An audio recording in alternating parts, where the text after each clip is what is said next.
Добър ден! Името ми е Кристина Гергинова. Участвам като външен експерт към Агенция по обществените поръчки.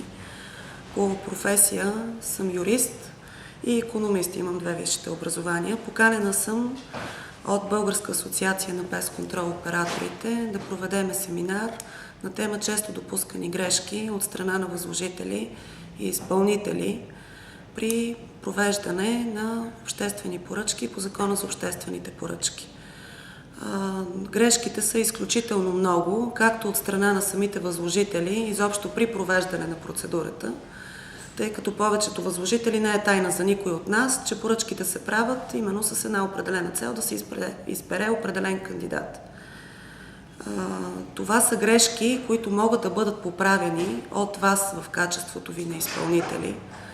Има си законно определен ред и срокове, които ако бъдат спазвани, не е задължително да се стига до КЗК в последствие, след като бъде избран изпълнител и да се плащат хилядите левове такси, които са за Комисия за защита на конкуренцията, тъй като вие знаете, че таксите са изключително големи като размер. Тук съм, за да ви спестя тези такси и да ви кажа кои са вашите грешки, кои са грешките на възложителите, за да бъде по-лесна вашата работа, така че да можете да печелите вие обществени поръчки. Няма значение дали е публично-правна организация, дали е министерство, дали е всеки един възложител регистриран към Агенция по обществените поръчки. Грешките са много, както от ваша страна, не случайно вие не бивате класирани, не бивате допускани до втори, до трети кръг за участие и така нататък. Участвам в качеството си на външен консултант, правя поръчки. Аз правя поръчки и участвам в комисии. Понеже отваря множество поръчки, не само за услуги, а и за строителство и за доставки, ще ви обясня и всички грешки, включително съм участвала и в комисии, където е било на ДДД услуги.